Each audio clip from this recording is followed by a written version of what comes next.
The evening air was sharp with a hint of autumn's chill, the kind that makes you pull your coat tighter and tuck your hands into your pockets. The streetlights flickered on as I walked down the quiet road, the weight of the evening pressing against my chest. It had been months since Sarah left, months filled with silence, confusion, and a grief I thought would swallow me whole. Yet somehow, life had carried on without her, though every moment seemed dimmer, every conversation a little less meaningful. I had tried to move on. Friends offered their support, most of it clumsy, but well-meaning. Work had kept me busy, a never-ending cycle of deadlines and meetings, but nothing ever filled the hollow space where Sarah used to be. I didn't know how to fill it. I was lost in thought as I turned the corner, the dim glow of the coffee shop windows casting shadows on the sidewalk. But when I saw her, standing there just outside the door, everything inside me froze. Sarah. The sight of her after all this time, after all the heartbreak, sent a shock through me. She hadn't changed, or maybe she had in ways I couldn't fully grasp.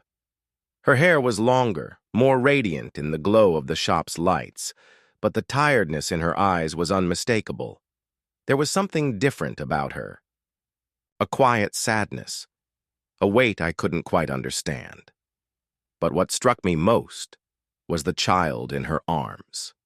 A baby. My heart skipped, confusion flooding my mind as I approached her. She looked up at me, her face a mix of uncertainty and hope, and the world around us seemed to slow. "Hi," Sarah said softly, her voice carrying the familiar warmth I had missed. I know this is unexpected." The baby, a little girl with dark curls and eyes that seemed too wise for her age, stared up at me, her small hand reaching toward me instinctively. My breath caught. Was this my daughter?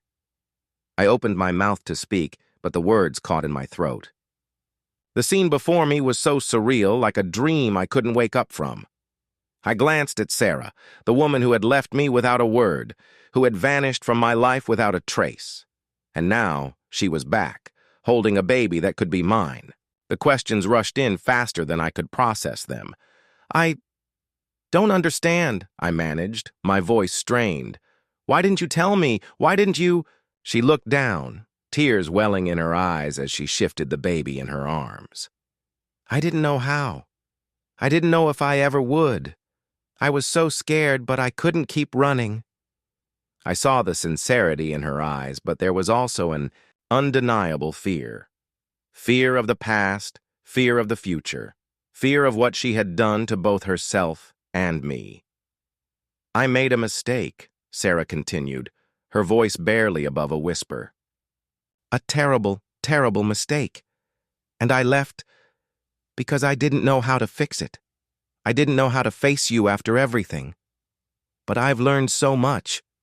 And you left," I said, my voice cracking. "Without a word. You just walked out of our life like it meant nothing. Like we meant nothing." She flinched, her eyes darkening with the weight of my words, and I could feel the walls I had carefully built around myself begin to crumble. "It didn't mean nothing," she said, almost pleading. "I loved you, I love you, I never stopped, but I was so lost in myself. And I made a choice I couldn't take back." I looked at the baby again, the silence between us filling with unspoken words. Is she mine?" The question burned, but I had to know. The possibility of fatherhood after all this time. It was a reality I hadn't prepared for. Sarah nodded, her eyes welling with tears. "Yes, she's yours. Her name is Lily." The name hit me like a wave, and for a moment the world spun. Lily, the name I had always imagined for my own child, for a family I thought I would have with Sarah. I could feel the enormity of the situation pushing against me, threatening to break me down. But the moment stretched on, and slowly my mind began to process what she had said. The hurt, the betrayal, the abandonment. It was all still there, deep in my chest. But now there was this new reality. A child. My daughter. A part of me that I hadn't known existed. "Why did you come back?" I asked, my voice hoarse, the question weighing heavily on me. "Why now?" Sarah took a breath, stepping closer to me, the baby still nestled in her arms. "Because I'm sorry for everything, and because I want us to try again, not just for me, but for Lily.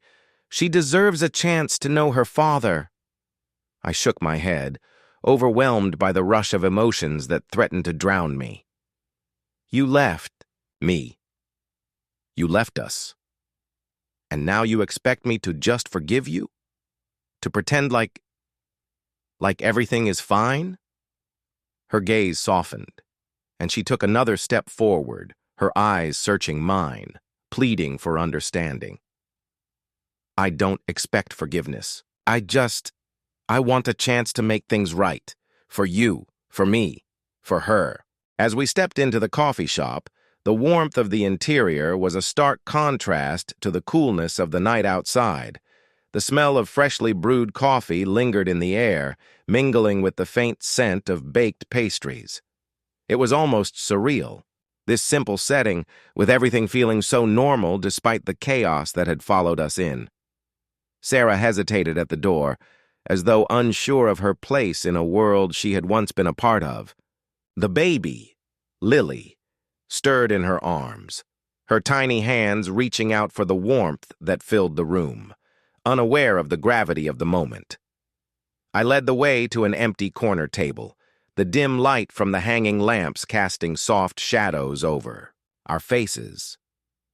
As we sat down, the silence between us thickened. There was so much to say, so many questions I still needed answers to, but none of them seemed to matter in that moment. I could hear the soft shuffling of Sarah's breathing, the nervous fidgeting of her fingers as she set Lily down in the small stroller beside her. "Do you want something to drink?" I asked, my voice more to break the tension than out of any real desire for coffee. I knew she wouldn't drink anything, not now, not after everything. But she nodded, a faint smile tugging at her lips, the one I used to know so well. "I'll have a tea," she said softly, almost as though she was testing the waters, unsure of what kind of interaction we were stepping into. I went to the counter and ordered, the barista giving me a curious glance, likely wondering what kind of conversation could be brewing between the two of us. The question lingered in my mind too, but I had no answers. When I returned, Sarah was staring down at Lily, her fingers tracing the baby's cheek with tenderness that only a mother could possess. My heart ached as I watched them. "She looks like you," I said, surprising myself with the words. It felt strange to acknowledge her as mine, but there was no denying the connection. Her dark eyes mirrored mine, her features soft and gentle, like the outline of a life I once imagined. Sarah looked up at me, a faint flicker of emotion passing through her gaze. "She does," she whispered, her voice trembling. "She's the best part of both of us." I swallowed hard, unsure how to navigate the next steps, how to make sense of everything. I wanted to ask so many things. Why? Why had she left? Why had she hidden this from me? But all I could muster was the question that had been on my mind since she showed up at my door. "Why didn't you tell me, Sarah, about the baby? About Lily?" The words felt like they had weight, as if they were anchored by years of silence. She shifted in her seat, the tension between us palpable. "I was scared," she said quietly, her eyes not quite meeting mine. "Scared of everything, scared of losing you, scared of the truth. When I left, I thought I was doing what was best for both of us. I didn't know how to handle this," She gestured toward Lily, her hands trembling slightly as she held back the tears. I didn't know how to face the consequences of what I'd done. I thought if I just kept running, if I just kept pretending, maybe the past would go away. But it didn't. And now I can't undo the damage. I just want a chance to make it right. I leaned back in my chair, absorbing her words. She was speaking from a place of deep regret, and I could hear it in the tremor of her voice, in the way her eyes avoided mine, as though she were afraid of what I might see. She doesn't expect forgiveness, I thought. Not yet. But why now? I asked again, my voice breaking through the silence between us. Why come back now, after all this time? You've been gone. So long. And I've had to rebuild everything. My life, my heart, everything. Why come back now? Sarah's eyes softened, and I saw the vulnerability that had been hidden behind her walls all these months. Because I can't live in the shadows anymore. I can't keep running from the truth. And I can't raise Lily without knowing where we stand. I need to face the consequences of my actions, and I need to give her a chance to know the truth. I want her to have a family, even if it's not the one I had imagined. If there's any chance at all, that we can fix what I've broken, I need to try. I need you to try too. I exhaled slowly, my mind racing with 1,000 conflicting emotions. There was a part of me that wanted to scream, to shout at her for what she had put me through.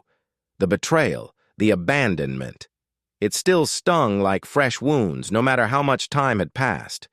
But then I looked at Lily again, her innocent face so full of trust and the flicker of hope that still lingered in Sarah's eyes.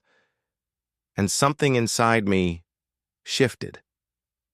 I couldn't undo the past.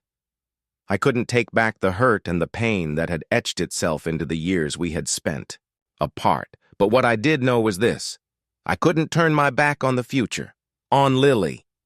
The sound of the coffee shop buzzed softly in the background, an almost comforting hum as we sat in silence, both of us lost in our own thoughts. Sarah's hand remained lightly resting on mine, the warmth of her touch a subtle reminder of the distance we had once shared, now bridged by this fragile moment of reconciliation. I felt her gaze on me, searching, as though she was waiting for some sign, some reassurance that I was truly ready for what lay ahead. But how could I offer such assurances? How could I promise that I was healed, that the scars had faded? I wanted to be honest, but the words eluded me.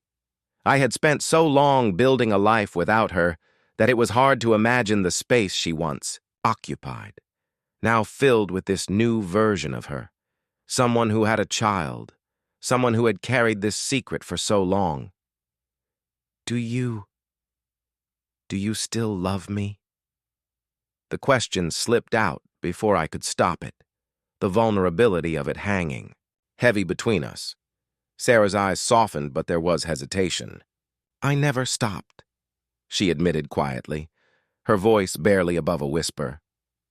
I know I've hurt you beyond measure, but I never stopped loving you. Not for a single day. She paused, her eyes searching my face, as if trying to gauge whether her words held any meaning in this moment. I've just been so afraid of losing you, afraid of everything I've done. I let out a breath, a slow exhale, the weight of her confession pulling me in a direction I wasn't sure I was ready to go. I had spent so much time in the darkness of betrayal, in the quiet of my own grief, that I wasn't sure what it would feel like to let her back in, to trust her again. But then there was Lily, her small hands reaching up as if to ask for something more, something I couldn't name but understood instinctively. She was part of both of us now, a living testament to the complexities of love and pain, of betrayal and hope. And in her innocent gaze, I saw a glimpse of a future that could be different. Do you think we can find a way back? I asked, my voice steady but unsure. Sarah's lips trembled, but she nodded slowly. I don't know what the future holds, she said, echoing my earlier words. But I'm willing to try. I've already made so many mistakes. But I'm here now. I'm not asking for perfection, I'm asking for a chance. I glanced at the baby again, her tiny fingers curling around Sarah's thumb, and something inside me softened. I had always believed in second chances, in the possibility of redemption, even when it seemed impossible.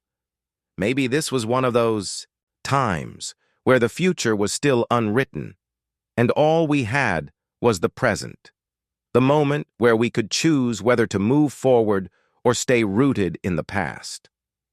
We'll take it one day at a time, I said, the words surprisingly clear and firm.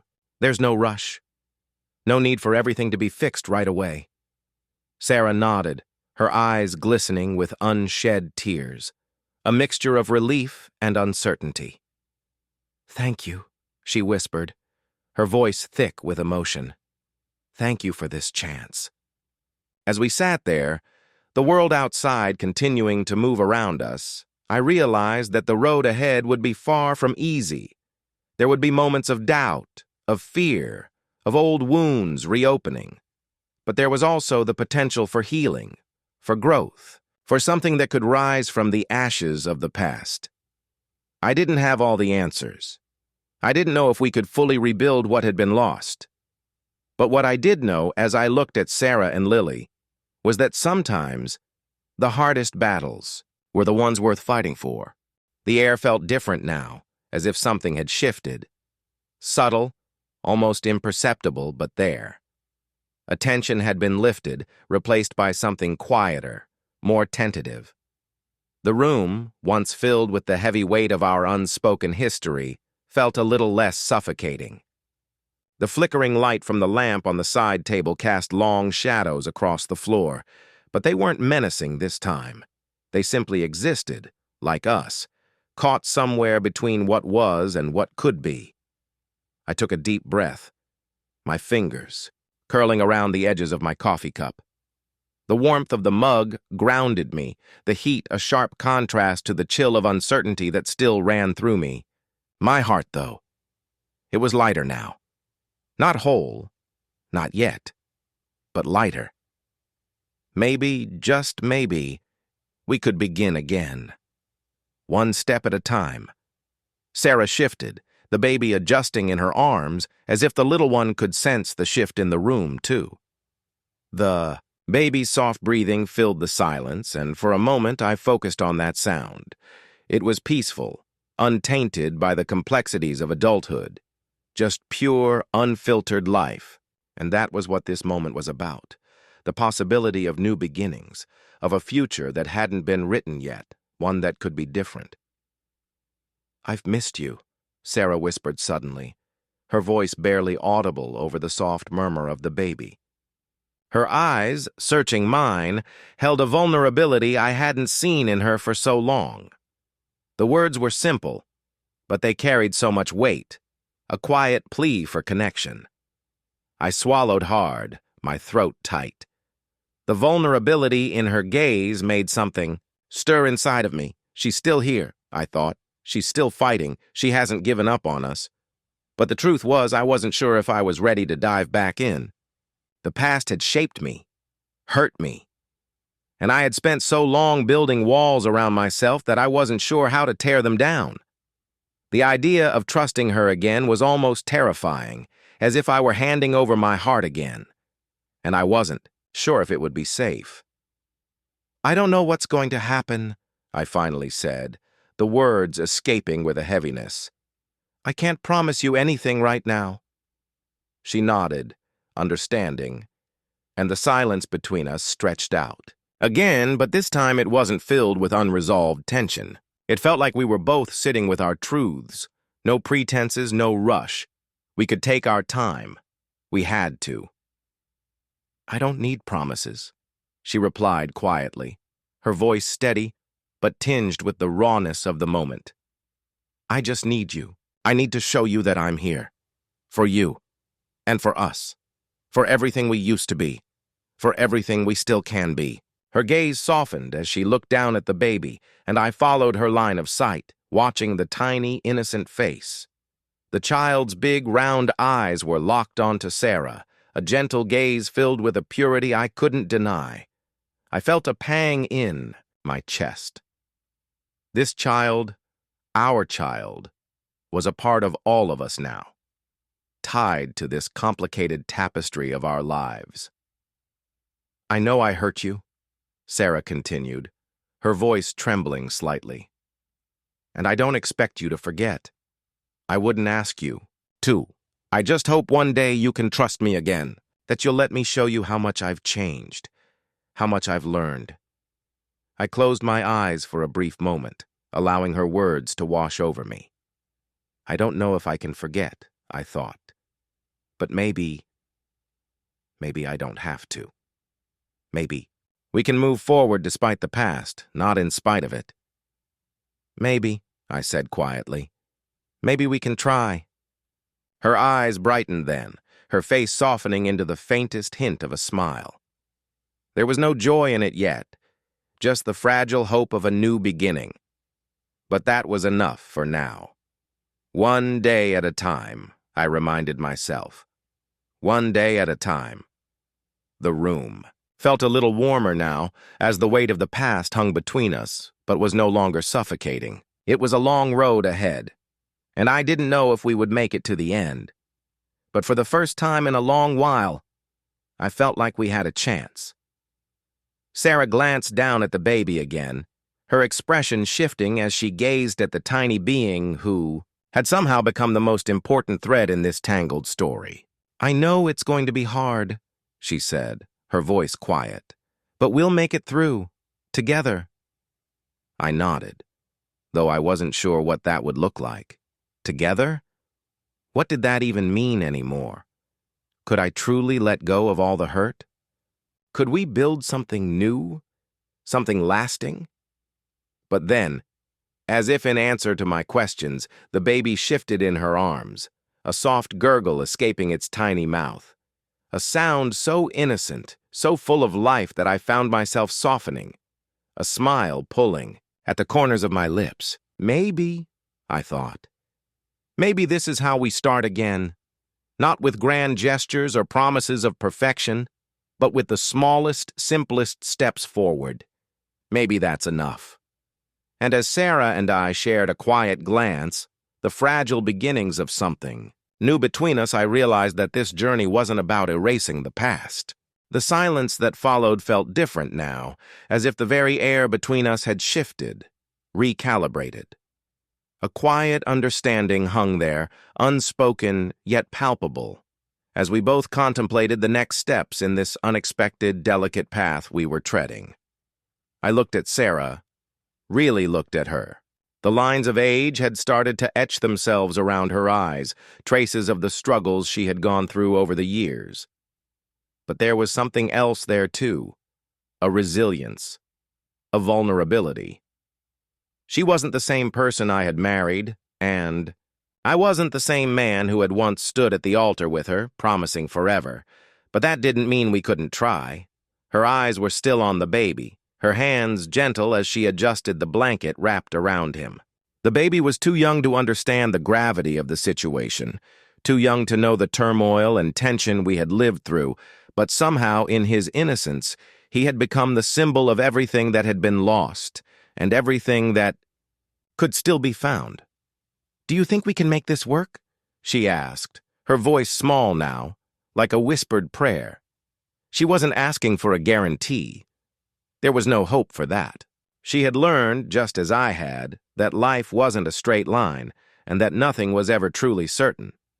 I leaned back in my chair, fingers absently tracing the rim of my coffee cup, watching as the steam curled upward in delicate spirals. I had no easy answers, no simple promises. But what I did know was that the pain we had both endured could either be the anchor that held us down, or the fire that propelled us forward. "I don't know," I said quietly, meeting her gaze. "But I'm willing to try, not for the sake of the past, but for what could be, for what we can still build." She nodded, a flicker of something like hope in her eyes. It wasn't fully formed yet, but it was there. Maybe it was the baby. Maybe it was the way I was speaking, carefully, thoughtfully. But something had begun to shift in her as well. She wasn't rushing. She wasn't pushing for immediate forgiveness. And neither was I. We both knew that it was going to take time. But time, it seemed, was something we still had, and that in itself felt like progress. "I'm scared," she admitted, her voice barely above a whisper. "I'm scared that I'll mess it up again. I know I've done things, unforgivable things, but I want to try. I need to show you that I'm not the woman I was back then." I studied her, wondering if I could believe her. Could I? The scars of her betrayal still burned deep inside me, and though I wanted to believe that we could start fresh, I wasn't naive enough to think that it would be easy. The trust we had once had, fragile as it was shattered beyond recognition. But, as I watched her, holding our child, there was something different about her now. She wasn't the same person I had seen in the days before she left. There was a maturity in her now, a quiet desperation to make things right. Whether it was because of the baby, or because she had come to terms with the mistakes she had made, I didn't know. But I could see it. I could see that she was trying. She was fighting for us, for what we had lost. I stood slowly, feeling the weight of the moment settle on my shoulders. The room felt like it had grown smaller somehow, as if the walls were closing in, but in a good way, a way that made the air feel thick with possibility. I walked over to Sarah and, before I even thought about it, gently reached out and touched her arm. The warmth of her skin beneath my fingers was grounding. Real. Alive. It reminded me that this wasn't some dream I could wake up from. It was real. She was real. We were real. "I don't know what this is going to look like," I said softly. "I don't know how to fix what's broken, but I'm here. I'm here if you want to try. We'll go slow. We'll take it one day at a time." Her gaze softened as she looked up at me, and I saw something there, something that I hadn't seen in her eyes for a long time. Relief. A small, tentative smile tugged at the corner of her lips. "Thank you," she whispered, as if she had been holding her breath, waiting for me to say those words. "That's all I need right now, one day at a time." I nodded, and for a moment there was a silence between us that wasn't uncomfortable but peaceful. A moment of quiet acknowledgement, a small but significant step toward something new. The baby let out a soft, contented sigh in her arms, the little hand grasping at the fabric of her shirt. And in that moment, as I stood there, watching Sarah, with our child, I realized something. Maybe this was where we began. Not at the beginning of our story, but at the crossroads, where we chose to move forward together. Not with all the answers, but with the possibility of what could be. And maybe that was enough. The weeks that followed were like walking through a fog, uncertain yet steady.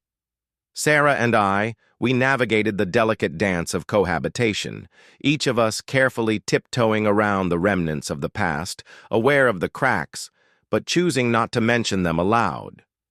The silence between us was filled with unspoken understanding, and it was only in these quiet moments that I could truly feel the weight of everything we had gone through, the weight of betrayal, of heartache, and the gnawing sense that we were both trying to rebuild something we weren't sure could be fixed.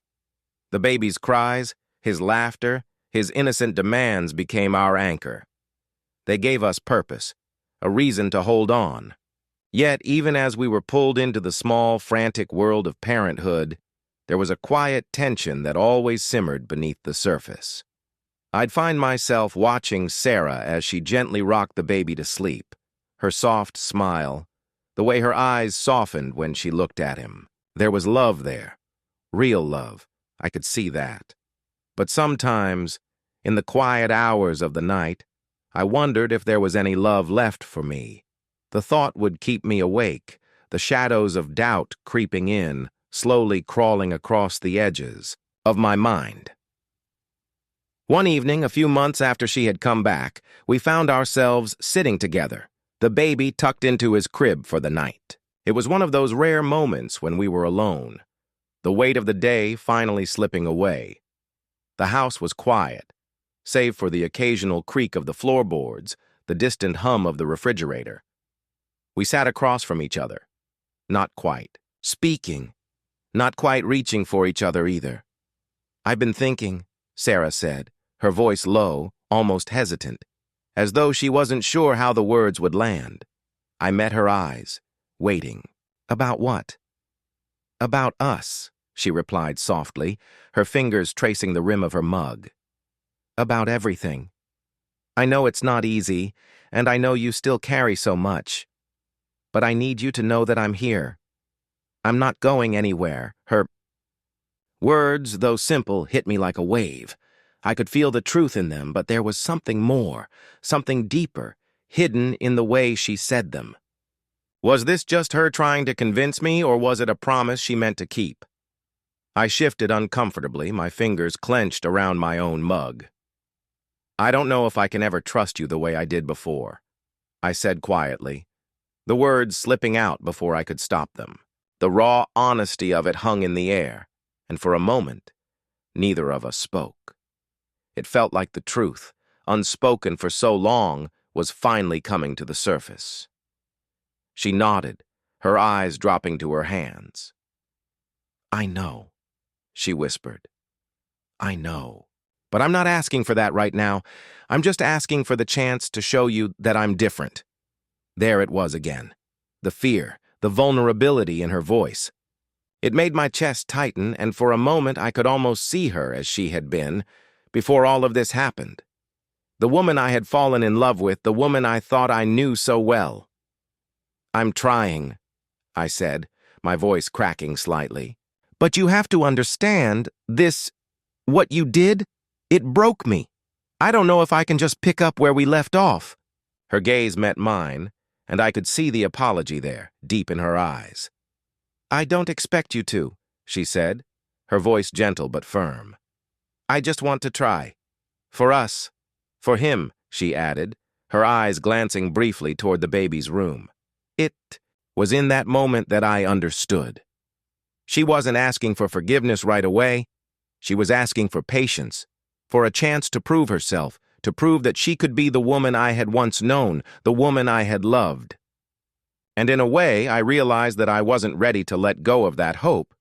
Not entirely. "I'm still angry," I admitted, the weight of my feelings pressing against my chest. "But I'm not giving up. Not yet." A small, hopeful smile played at the corners of her mouth. "That's all I'm asking for," she whispered, her hand inching toward mine. "Just don't give up." I didn't know if we could ever go back to the way things were. Maybe we weren't supposed to. Maybe this awkward, hesitant attempt at something new was the best we could do. But as her fingers brushed lightly against mine, I felt a flicker of something I hadn't felt in a long time. Hope. A fragile, tentative hope that maybe, just maybe, we could find a way back to each other, not as we were before, but as something new, something stronger. And as the night stretched on, the weight of what had happened seemed a little lighter, the silence a little more comfortable. We didn't have all the answers. We might never have all the answers. But for the first time in months, I allowed myself to believe in the possibility of something better. The days turned into weeks, and life seemed to settle into a new, quieter rhythm. It wasn't the life I had imagined before, the one where we laughed together, held each other without fear, and shared our dreams. It wasn't that perfect image of what I thought love should look like. But there was something different, something raw and real about what we were building. There were still moments of tension, of uncertainty. Sometimes late at night, I would lie awake, listening to the sound of Sarah breathing beside me, wondering if she was truly here for the long haul or just riding the wave of guilt. I couldn't deny the nagging question that lingered. Had she really changed? Or was this all part of some grand charade to get back into my good graces? But in those moments I would turn over and watch her, her face soft in the dim light of the bedside lamp, the weight of her presence somehow comforting. I knew I couldn't keep living in the past, clinging to old wounds. I needed to let go, to heal, to forgive, not just her, but myself too. But the road to forgiveness, I quickly learned, was long and winding. It was one quiet evening, a few months after she'd returned, that the real test came. We were sitting together in the living room, the baby asleep in his crib, and the air was thick with the gentle hum of the house settling. I could hear the rain tapping against the windows, a soft reminder of the world outside. It was peaceful, almost too peaceful. But as Sarah and I shared a moment of silence, I sensed something in the air, something unspoken that was weighing heavily between us. She broke the silence first. "I want to be honest with you." Her voice was soft, tentative. I looked at her, my heart skipping a beat. I wasn't sure what this conversation would bring, but I knew it was important. "What's on your mind?" "I've been thinking about everything. About why I left, about why I did what I did. I've hurt you more than I can ever take back," she said, her voice trembling. "And I don't expect forgiveness right away, but I need to tell you that it wasn't because of anything you did. It wasn't because I didn't love you. I was lost. I was looking for something outside of myself, something to fill the emptiness. And I hurt you in the process." Her words stung, but they also carried an honesty I hadn't heard from her in years. It wasn't an excuse. She wasn't blaming anyone else. It was raw and vulnerable, and it made me look at her in a way I hadn't allowed myself to before. "I don't know if I can ever fully understand why," I said, my voice thick with emotion. "But I can see that you're trying, and I don't want to keep holding this against you. I don't want to live in the past anymore." She nodded, her eyes glistening with unshed tears. "I don't want to live in it either. I just want to move forward with you, if you'll let me." I swallowed hard, the weight of the decision pressing down on me. The truth was, I didn't know if I was ready. I didn't know if I was strong enough to forget the pain, to pretend like it didn't matter. But I also knew that the only way to find peace was to let go of the anger, to stop letting it control my every thought, my every action. "Let's take it one day at a time," I finally said, my voice steady despite the storm of emotions swirling inside me. "I'm not promising anything. I'm not saying we can go back to how things were, but I'm willing to try. For us. For him." She exhaled as if a weight had been lifted from her chest. "Thank you," she whispered. "Thank you for giving me a chance." I didn't know what the future held for us. The truth was, I still had doubts. I still had fears. But in that moment, I also realized that love wasn't about perfection. It wasn't about erasing the past or pretending like nothing had happened. It was about choosing, over and over again, to be there for each other, to try, to fight for something real. And maybe that was enough. For the first time in a long while, I allowed myself to believe that we could find our way back. Not to the version of us that once existed, but to a new version, stronger, more honest, and maybe, just maybe, capable of creating something even more beautiful. In the weeks that followed, life began to slowly regain its rhythm. But it was a different kind of rhythm, a more cautious one. We moved through each day like two dancers who had learned to trust each other again after stumbling. There was grace in our steps, but a deliberate caution, as though we were both aware of the delicate nature of this second chance. We worked together, learning the subtle art of rebuilding. It wasn't easy. There were days when the weight of the past seemed too much to bear, when I could feel the walls creeping back up, as if they'd never truly gone down. And there were moments, too, when I caught Sarah's eyes, a flash of something too guarded, something too distant for my liking.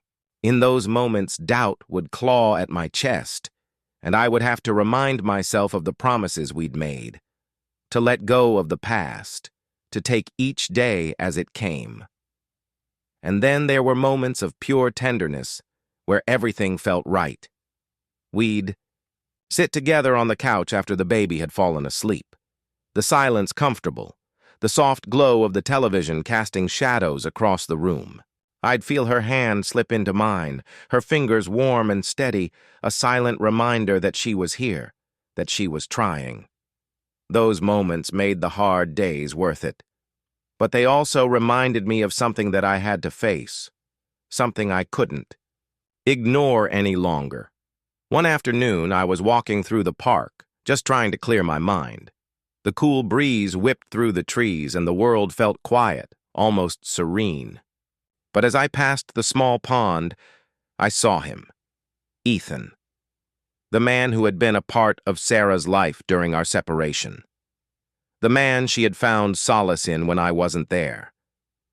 He didn't see me at first, but I noticed him, his familiar posture, his confident stride. He was with a friend, laughing, as though nothing had ever happened. But I saw the flicker of recognition in his eyes when he turned, locking onto mine, and for a split second, everything stopped. His gaze was not full of remorse. It wasn't filled with guilt as I had hoped. No, it was a gaze of indifference, almost as though our past had been nothing more than a blip, a brief interruption in his life. I felt the bitterness rise in my throat, but I swallowed it down, unwilling to let it taint the air around me.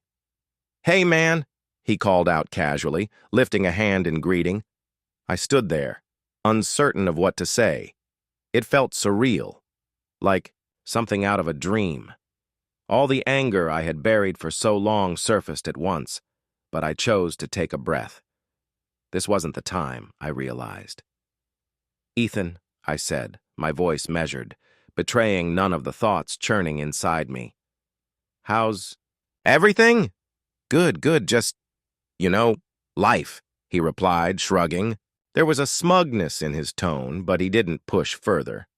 I nodded, trying to suppress the tightness in my chest. "Good to hear," I muttered. I wasn't sure what I expected, but I didn't expect this. I didn't expect him to be so unaffected, so unbothered by the choices he had made. And yet, I realized something important in that moment. I didn't need his remorse. I didn't need him to apologize.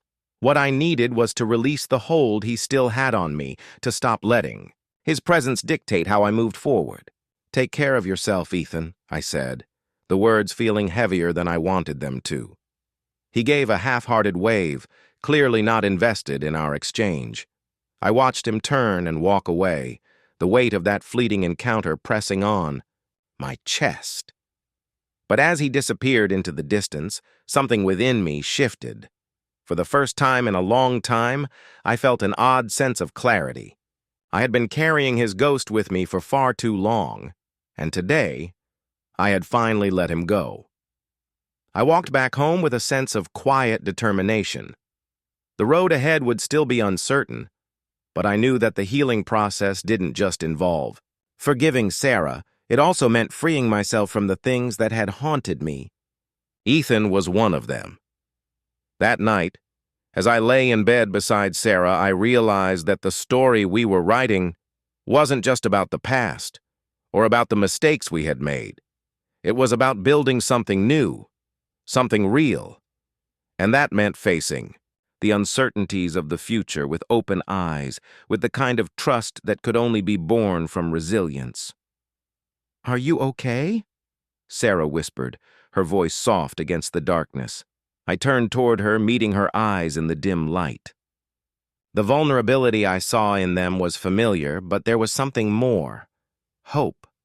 A quiet kind of hope that we could still find our way back to each other, even after everything we had been through.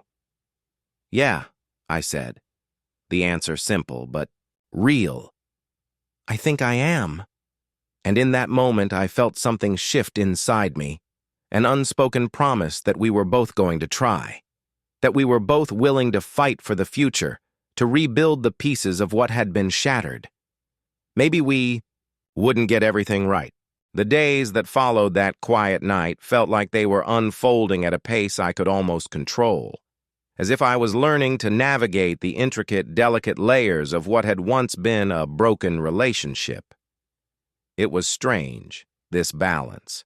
We were finding between the quiet moments of understanding and the noise of unresolved emotions. We still had our struggles, of course. Every now and then, a conversation would drift into uncomfortable territory. Old wounds that we tried to pretend were healed, but still throbbed with remnants of their sting. Sometimes, when Sarah was trying to make light of a moment, I could see that flicker of defensiveness in her eyes, the same flicker that reminded me of her past mistakes. It would pull at me like a tight knot in my chest, and for a moment I would question if I was making the right choice. But then there were the moments of grace, like when she would reach across the dinner table, her hand warm and steady, brushing against mine as if reminding me, we're still here. Or when we'd sit together on the couch after a long day, the baby nestled between us, and she'd let out a sigh of relief, a rare moment where the weight of her past seemed to lift just a little. She would smile at me, not with the hesitation of someone who was uncertain, but with the quiet pride of someone who was fighting for us. I would find myself wondering, in those fleeting moments, if we could make it. Could we truly rebuild? Could the love that once felt so sure, so solid, come back? Or was I merely grasping at a memory of it? One evening, after we'd finished dinner, I found myself alone in the living room, lost in my thoughts, when I heard a soft knock on the door. I wasn't expecting anyone, especially not at this hour. A glance toward the clock told me it was already late, well past the time for casual visits. I stood up slowly, heart starting to beat faster, unsure of who could be on the other side. I opened the door, and there stood Ethan, the man whose face had haunted me only a few weeks ago, the man who had been so casual in our previous encounter. But now his expression was different, more serious, more worn. "Can we talk?" he asked, his voice low but steady. I stood frozen for a moment, my mind racing. He was here, in front of me, at a time when I thought I had finally gotten the clarity I needed, and yet here he was, a reminder of the life I was trying to leave behind. I wasn't sure what to say. The anger that had simmered beneath the surface ever since our last encounter started to boil up again. But something within me, perhaps a deeper, quieter sense of closure, held me back. "Sure," I said almost mechanically, stepping aside to let him in. "Come in." He walked past me into the living room, his steps measured, as if he wasn't sure of what he was walking into. His gaze flickered to the baby's playpen, to Sarah's absence in the room, and then back to me. There was a brief pause before he spoke again. "I know this isn't the easiest thing to ask," he began, his voice uncharacteristically hesitant. "But I need to apologize. I owe you that much, at the very least." I blinked, taken aback. Ethan, the man who had once seemed so confident, so nonchalant, was standing in front of me, looking smaller than I had ever seen him. His shoulders were slumped slightly, his hands clenched at his sides as though he were holding back something. It was a rawness I hadn't expected. "I didn't come here to cause trouble," he continued, his gaze meeting mine now. "But I needed to tell you that I'm sorry for everything I did. I wasn't thinking. I didn't care. I was selfish." I took a step back, the weight of his words hanging in the air like a heavy mist. He was apologizing, and in some twisted way, that apology was the last thing I had wanted. It was too little, too late, wasn't it? It didn't change the fact that he had been part of the reason for the turmoil I'd endured. But as the seconds passed, I felt the tension in my chest begin to ease, and my response, as calm as it was, surprised even me. "You don't have to apologize to me, Ethan," I said softly. "What's done is done. You made your choices, and I made mine." He swallowed, looking almost pained, his eyes briefly darting away before meeting mine again. "I don't expect you to forgive me, but I needed you to know that I regret what I did," he said. "Not just to you, but to Sarah, too. I hurt her, too, and I can't take any of that back." For a long moment, I said nothing, the silence stretching between us. The words he spoke weren't necessarily new. I had known the weight of his actions for some time. But hearing him admit it, seeing him vulnerable, stripped of the bravado I had once known him for, was something I hadn't anticipated. Finally, I nodded, my gaze softening. "You're right. You can't take it back." I met his eyes then, unblinking, my voice quiet but firm. "But what matters now?" The days that followed that quiet night felt like they were unfolding at a pace I could almost control, as if I was learning to navigate the intricate, delicate layers of what had once been a broken relationship. It was strange, this balance. We were finding between the quiet moments of understanding and the noise of unresolved emotions. We still had our struggles, of course. Every now and then, a conversation would drift into uncomfortable territory. Old wounds that we tried to pretend were healed but still throbbed with remnants of their sting. Sometimes, when Sarah was trying to make light of a moment, I could see that flicker of defensiveness in her eyes, the same flicker that reminded me of her past mistakes. It would pull at me like a tight knot in my chest, and for a moment I would question if I was making the right choice. But then there were the moments of grace, like when she would reach across the dinner table, her hand warm and steady, brushing against mine as if reminding me, we're still here. Or when we'd sit together on the couch after a long day, the baby nestled between us, and she'd let out a sigh of relief, a rare moment where the weight of her past seemed to lift, just a little. She would smile at me, not with the hesitation of someone who was uncertain, but with the quiet pride of someone who was fighting for us. I would find myself wondering in those fleeting moments if we could make it. Could we truly rebuild? Could the love that once felt so sure, so solid, come back? Or was I merely grasping at a memory of it? One evening, after we'd finished dinner, I found myself alone in the living room, lost in my thoughts, when I heard a soft knock on the door. I wasn't expecting anyone, especially not at this hour. A glance toward the clock told me it was already late, well past the time for casual visits. I stood up slowly, heart starting to beat faster, unsure of who could be on the other side. I opened the door, and there stood Ethan, the man whose face had haunted me only a few weeks ago, the man who had been so casual in our previous encounter. But now his expression was different, more serious, more worn. "Can we talk?"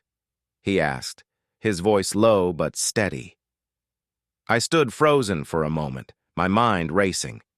He was here, in front of me, at a time when I thought I had finally gotten the clarity I needed, and yet, here he was, a reminder of the life I was trying to leave behind. I wasn't sure what to say. The anger that had simmered beneath the surface ever since our last encounter started to boil up again. But something within me, perhaps a deeper, quieter sense of closure, held me back. "Sure," I said, almost mechanically, stepping aside to let him in. "Come in." He walked past me into the living room, his steps measured, as if he wasn't sure of what he was walking into.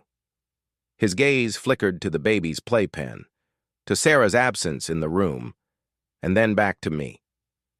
There was a brief pause before he spoke again.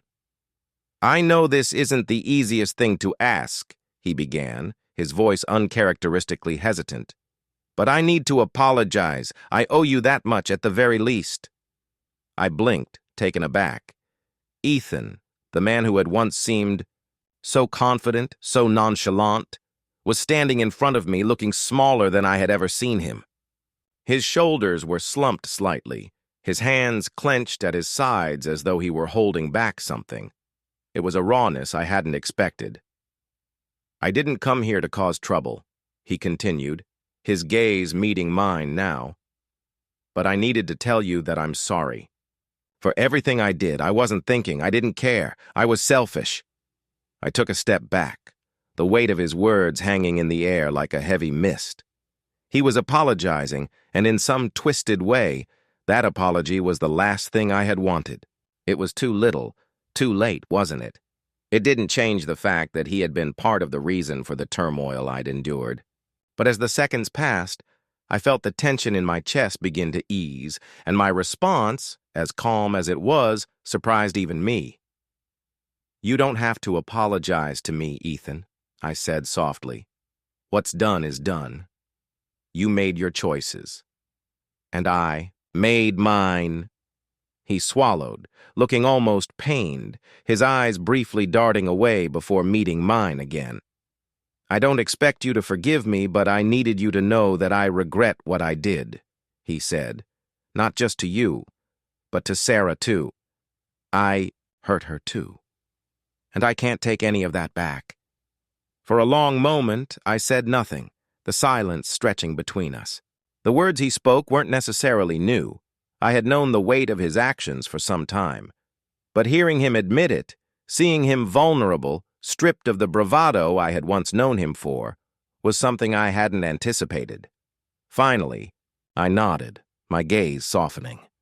"You're right. You can't take it back."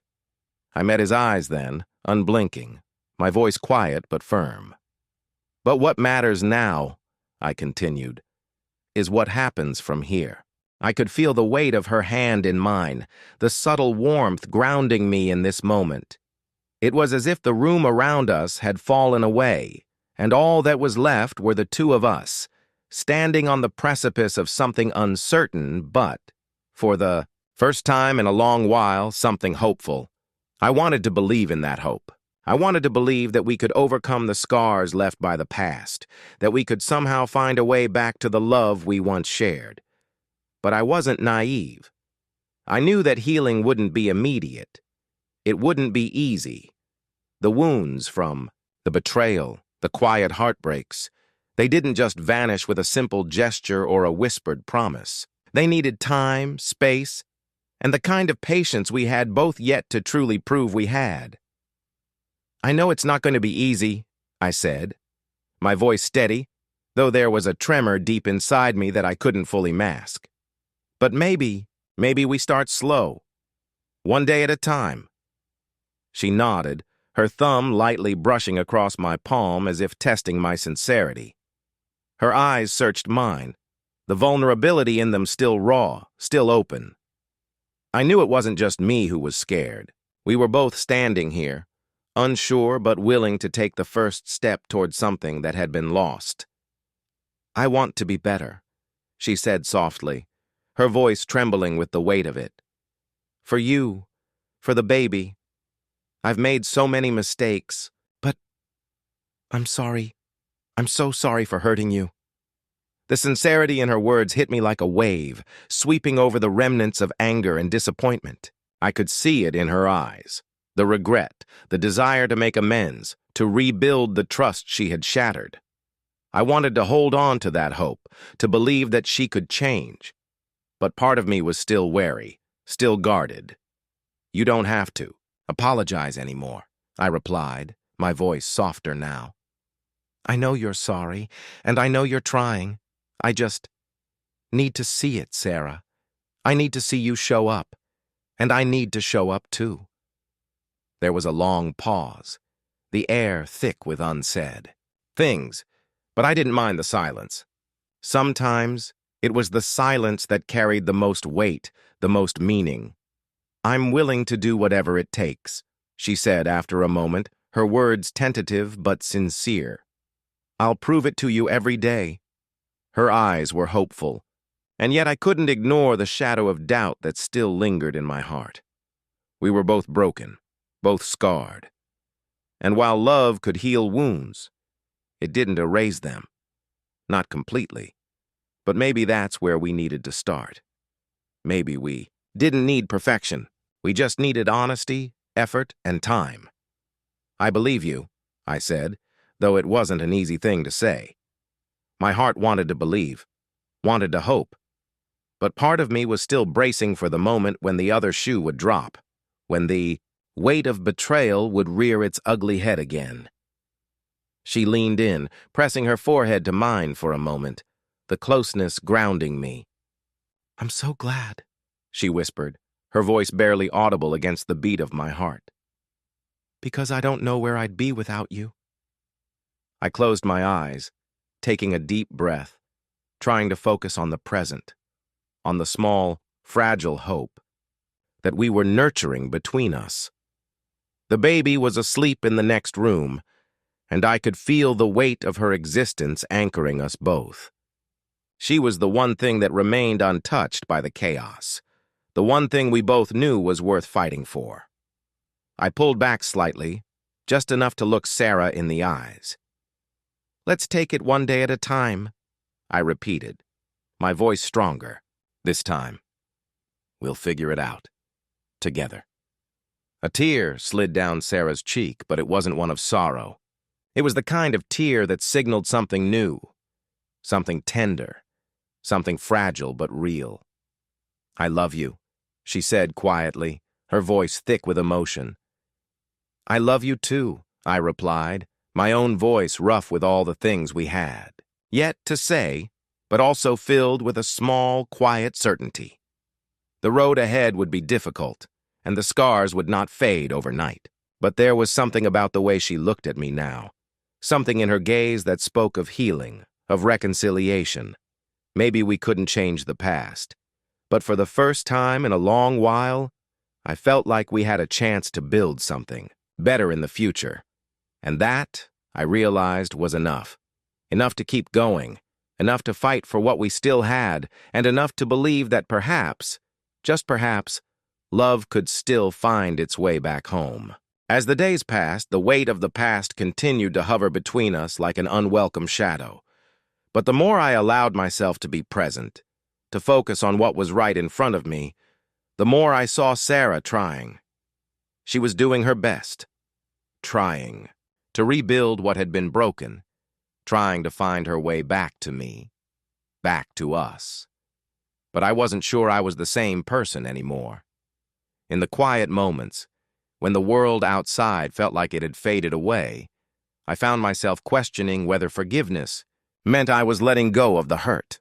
I wasn't sure if I could ever let it go completely, no matter how many times she said she was sorry. One evening, as we sat together in the living room, the baby asleep in her crib, I watched Sarah as she fussed over the small details of the room. She had always been a perfectionist, but there was something different about the way she moved now. There was a gentleness to her actions, as though she were trying to make up for the chaos of the past. It was subtle, almost imperceptible to anyone else, but I saw it. I couldn't help but reach out, my fingers brushing lightly against hers. She froze for a moment, looking up at me with those tired but earnest eyes. "I'm trying, she said softly, as though reading my mind. "I know you are," I replied quietly, my voice lacking the bitterness that had once flavored every word I spoke to her. I didn't feel the anger that had consumed me before. It had softened, like the edges of a wound beginning to close. I studied her face, trying to see past the surface.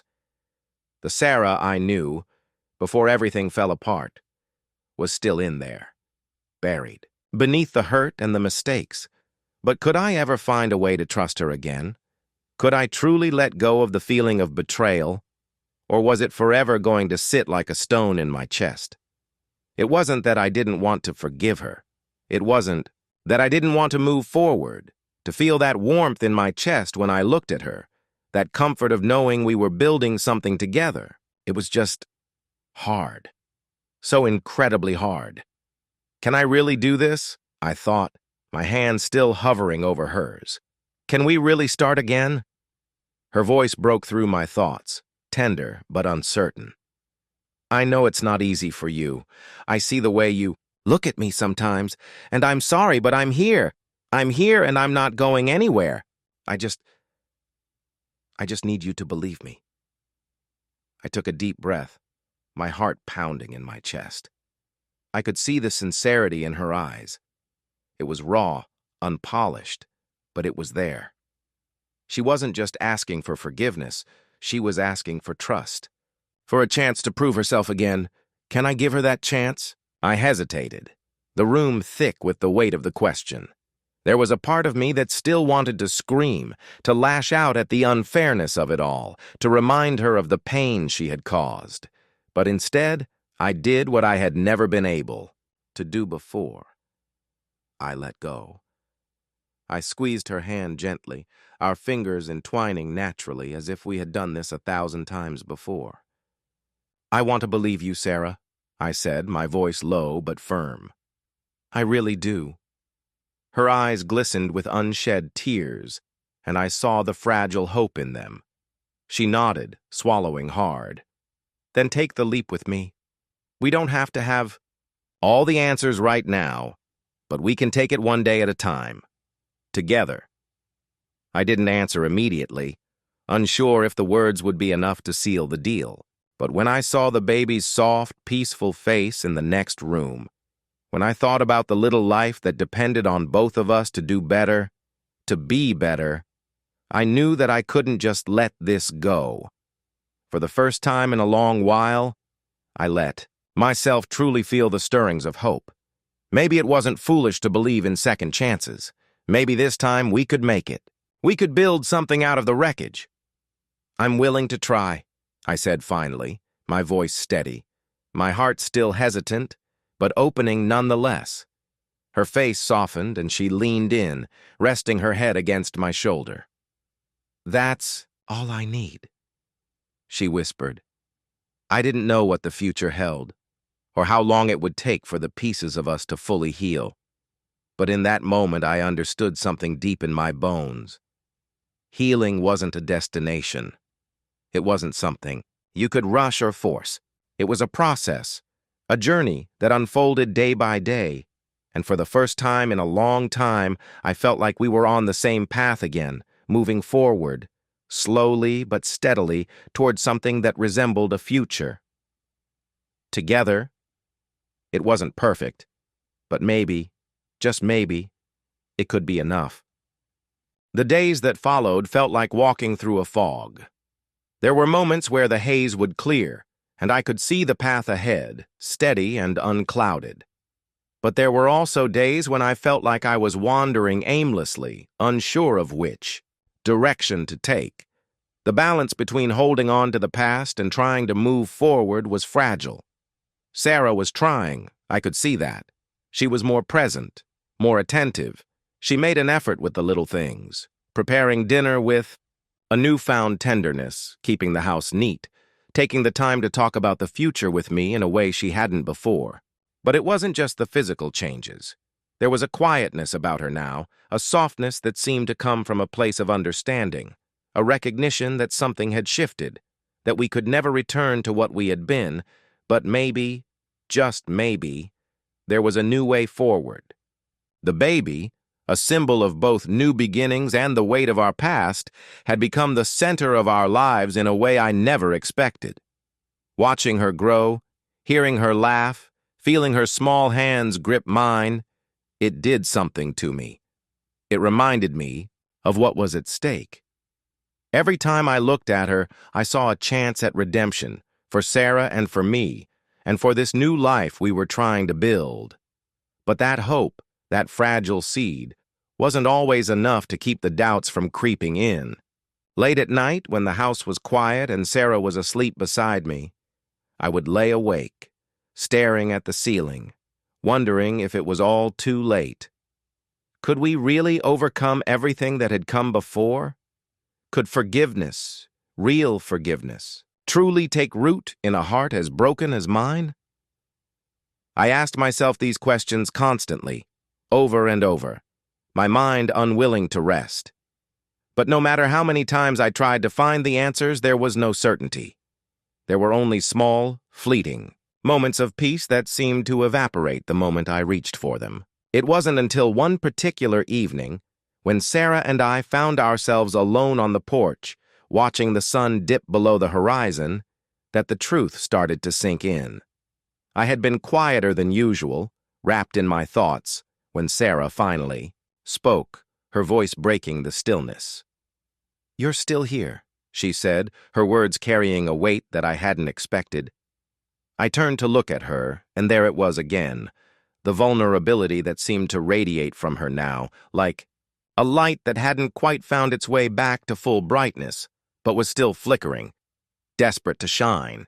Her eyes were searching mine, as if hoping to find something there. "I'm still here," I repeated, though it didn't feel as certain as it once might have. The words hung between us, unspoken fears lingering in the space. "You don't have to forgive me right away," she said softly, her voice trembling ever so slightly. "I know it's not that simple, but I hope you're willing to try, for us." The way she said "for us" hit me harder than I expected.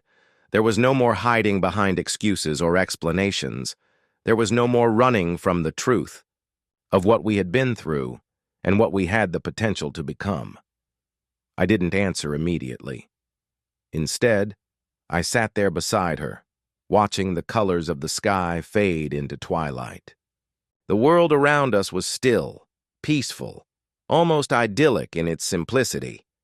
And yet I could feel the weight of everything we had endured pressing down on me. It was suffocating at times, the question of whether I could truly move on from the betrayals, from the loss, from the unraveling of everything I thought we had. But in that moment, I understood something I hadn't fully grasped before. There was no perfect way forward. There was no magic solution, no easy fix to the mess we had made of things. But what we had, what I still had, was a choice. I could hold on to the hurt, to the pain, and let it shape the rest of my life. Or I could let it go, piece by piece, and step into something unknown, something that might just be worth the risk. Sarah had made her choice when she came back, when she brought with her a chance for redemption, not just for herself, but for both of us. And now, it was my turn. "I'm willing to try," I said finally, the words coming out with more certainty. This time, the weight of the past still there, but no longer completely in control. She turned to face me fully, her eyes glistening with unshed tears, but there was a look of relief in them too. "Thank you," she whispered, as if my simple words had given her something she hadn't expected to receive. We didn't have all the answers. We weren't magically healed, and the road ahead would still be rocky. But there was a possibility now, a small flicker of hope that hadn't been there before. And for the first time in a long time, I felt like maybe, just maybe, I wasn't walking this path alone. In the silence that followed, I reached for her hand. We didn't need to speak anymore. We didn't need grand declarations or promises. As the days passed, the quiet moments became more frequent, each one a step toward something that felt uncertain, yet undeniably hopeful. We began to rebuild, slowly, carefully, brick by brick, with the understanding that this foundation wasn't the same as before. It couldn't be. Too much had happened for us to pretend that it hadn't.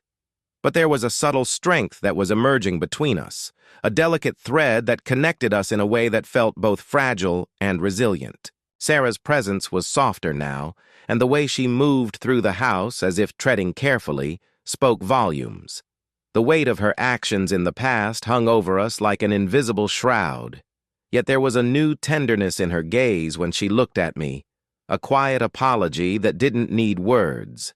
And the baby, our baby, was a constant reminder of the possibility of a future, the potential for something pure to come out of everything we had faced. Watching her grow, her small hands reaching out for everything, for love, for comfort, for connection, was something that made the pieces of my heart realign, just a little bit more each day. But there were also moments of doubt. Unavoidable. Inevitable. Late at night, when the house was dark and still, I would lie awake, the weight of the past pulling at me, and wonder if we could really make it. Could I forgive her completely? Could I trust her again? The questions had no easy answers, and I knew that.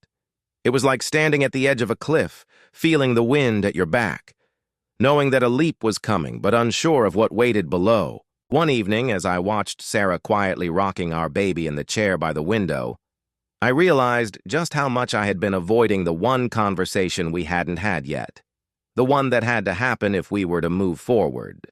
I stood up, my legs stiff from sitting too long, and walked toward her. She looked up at me, her face soft in the muted light of the room. The baby was sleeping soundly in her arms, and for a moment, it was just the three of us. Silent, but not uncomfortable. "Sarah," I said, my voice steady but laced with an undercurrent of emotion. She looked at me, her brow furrowing just slightly, waiting for me to continue. "We need to talk." She nodded, shifting the baby in her arms, though she didn't speak right away. I could see the tension in her, the way her body seemed to brace itself for whatever was coming. "I'm not saying I can just forget everything," I continued, my words coming slowly, as though each one was carefully chosen. "And I'm not saying that this is going to be easy, but we need to start figuring out how to rebuild trust, how to make it real this time. I can't pretend that things will ever be the same, but I'm willing to try. For her, for us." The silence that followed was thick, both of us taking in the weight of what I had just said. Then, Sarah's voice broke through, quiet but firm. "I know," she whispered, her eyes filling with unshed tears. "I know I've hurt you more than I can ever explain, but I'm here and I'll be here, for as long as you'll have me." Her words were simple, but they carried the weight of everything that had come before. Everything she had done, everything she regretted, and everything she hoped for in the future. The sincerity in her eyes was unmistakable. But there was something else too, something that lingered in the air between us, unspoken. The knowledge that no matter how much we both wanted to believe in this new beginning, we were still uncertain. We were still raw, still fragile. "I just need time," I said, quietly, my heart heavier than before but also somehow lighter. "And I need you to be patient with me. I'm still figuring it out." Sarah nodded, her lips trembling slightly as she spoke. "I can do that. I'll wait, as long as it takes. I want us to heal, too." And just like that, it felt like something changed. It wasn't a magical moment, not one of grand gestures or promises. It was a quiet understanding, a shared recognition of the journey ahead. The silence that hung between us was no longer uncomfortable, but one of solidarity, a silent agreement that we were both willing to fight, to work through the mess of it all, even if we didn't know where we would end up. I sat beside her then, my hand resting lightly on the arm of the chair. Sarah leaned into me, her head resting on my shoulder, and for a brief moment, everything felt as if it could be okay. The future was still uncertain, and there would be moments of pain, of doubt, of testing, but there was also the possibility of something more. A new kind of love, one born from struggle, from learning to trust again, from healing the wounds that had once seemed insurmountable. The baby stirred in her arms, her tiny fingers curling, and we both looked down at her, the weight of her presence grounding us in that moment, in that fragile sense of hope. We had a long way to go, but we were no longer walking it alone.